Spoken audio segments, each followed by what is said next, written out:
Bonjour. Dans cette vidéo, nous allons vous présenter comment gagner du temps grâce à l'envoi de vos procès-verbaux de bornage en signature électronique depuis Cogeo. La signature électronique permet d'authentifier les signataires par analogie avec la signature manuscrite sur papier. Comme partenaire pour la signature électronique, nous avons choisi la société YouSign, qui est une société française faisant partie des leaders européens en matière de signature électronique. Là, nous sommes dans l'onglet Parcelle de l'affaire.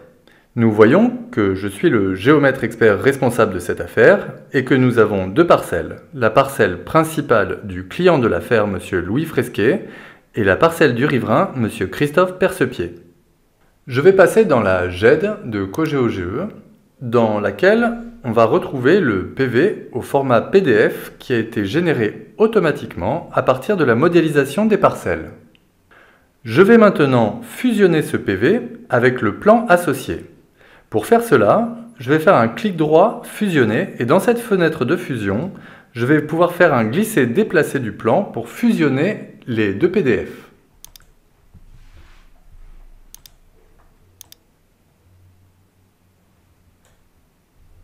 Je vais alors pouvoir choisir l'ordre dans lequel les documents vont être présentés, par exemple le plan après le PV. Il est aussi possible de modifier le nom du document fusionné comme ceci.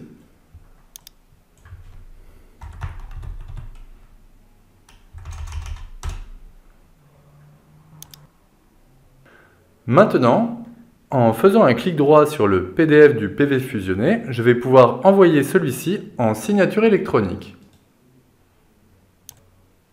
Dans cette fenêtre d'envoi, nous allons retrouver les informations essentielles qui vont nous permettre d'effectuer l'envoi en signature électronique. Pour le mode d'envoi à distance, nous devons avoir le nom et le prénom des destinataires, ainsi qu'une adresse mail et un numéro de téléphone fixe ou mobile pour chacun. Si certains de vos signataires ont un numéro de téléphone fixe ou mobile mais qu'ils n'ont pas d'adresse mail, ou encore s'ils préfèrent signer en votre présence, alors vous aurez la possibilité de les faire signer en face à face. Les destinataires doivent être des personnes physiques. Pour une société ou une collectivité, vous devrez sélectionner le représentant habilité à signer. Pour cette vidéo, je vais moi-même signer en face à face le PV. C'est d'ailleurs plus simple comme ça pour les géomètres experts, car cela évite d'avoir à ouvrir un email. Nous verrons un peu plus tard qu'avec le mode de signature en face à face, il suffit juste de saisir le code qui est reçu par SMS ou en message vocal sur les téléphones fixes. Dans cette zone, nous retrouvons les crédits disponibles.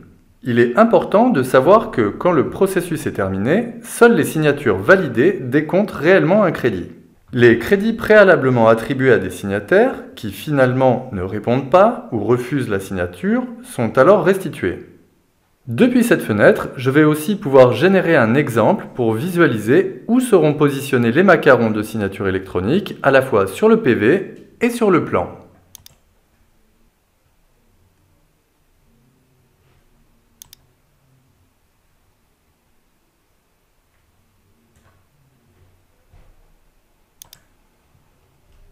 À présent, je vais cliquer sur « Envoyer en signature électronique ». À ce moment-là, mon PV est envoyé simultanément à tous les signataires.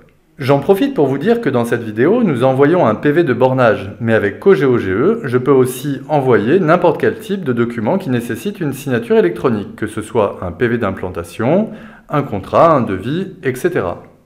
À présent, nous voyons indiquer ici le fait que le PV est bien parti en signature électronique. Nous allons à présent passer dans Suivi des signatures électroniques. Dans cette fenêtre, nous retrouvons le suivi de l'ensemble des envois en signature électronique. Cette ligne-ci représente l'envoi que nous venons d'effectuer et nous constatons que pour le moment, le PV n'a été signé par personne. Je vais ouvrir le suivi de cette signature et dans cette fenêtre, nous retrouvons les informations relatives à l'envoi que nous venons d'effectuer. Si j'ai fait une erreur de saisie dans les coordonnées d'un signataire, je peux à tout moment, sans interrompre la procédure de signature et sans perdre les signatures effectives, corriger un email ou un numéro de téléphone.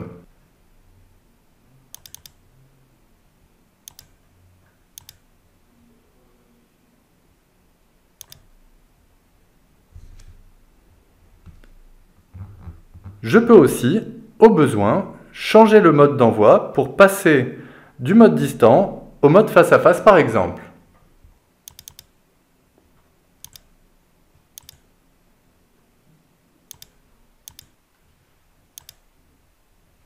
Maintenant, nous allons retrouver l'un des destinataires du PV, Monsieur Louis Fresquet. Bonjour à tous, donc je vais accéder à mon webmail. J'ai donc reçu un mail ici et je peux accéder au document, au PV de bornage.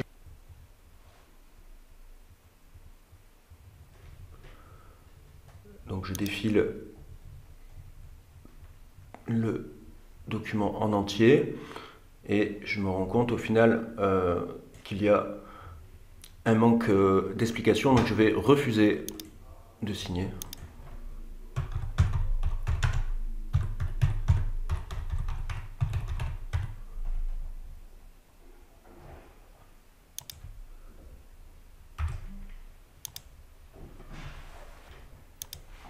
Alors, du coup, dans le suivi des signatures électroniques, je vois que pour le moment, j'ai une signature validée par Christophe Percepied et une qui a été refusée par Louis Fresquet. Après concertation avec celui qui a refusé, je peux à nouveau lui proposer de signer électroniquement en face à face ou en distant, sans avoir à interrompre la procédure et sans perdre les signatures déjà effectives.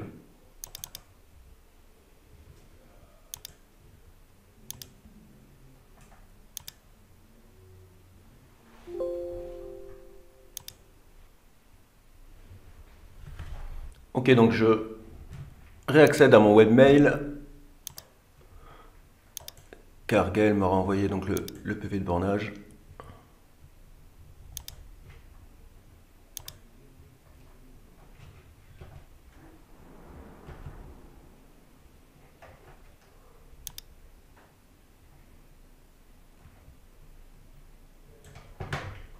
Et donc là, je décide d'accepter et donc je signe.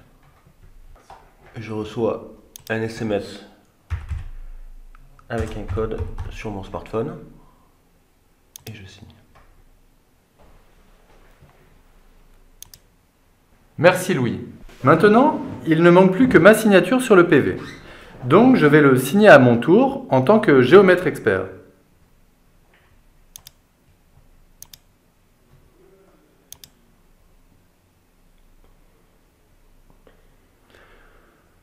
Je reçois aussi un code par SMS pour valider ma signature. Si j'avais renseigné un numéro de téléphone fixe, j'aurais reçu mon code via un message en synthèse vocale.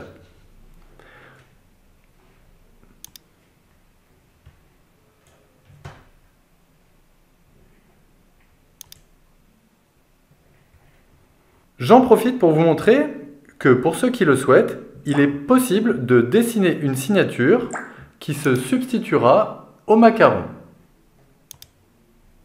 Je vais saisir le code que j'ai reçu.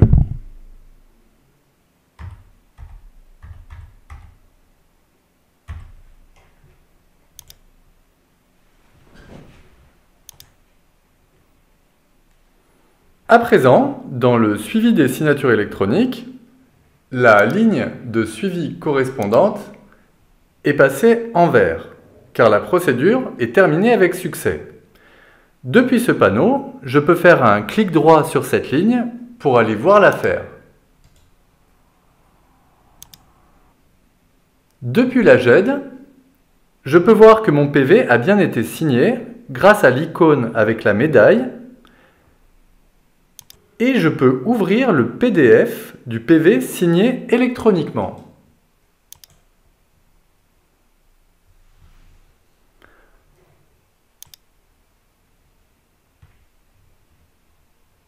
Je retrouve les macarons de tous les signataires sur le PV,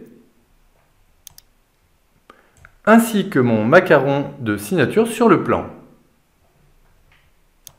Les macarons de signature sont surtout là pour le côté visuel, car ce qui atteste juridiquement de la validité de la signature, c'est le dossier de preuve qui rassemble toutes les informations garantissant la conformité du processus. Pour télécharger le dossier de preuve, il me suffit de faire un clic droit sur le PV signé. Depuis l'onglet Parcelles, je peux aussi voir quel intervenant a signé électroniquement. Voilà pour ce qui est de l'envoi d'un PV en signature électronique. Au revoir et à bientôt pour une prochaine vidéo.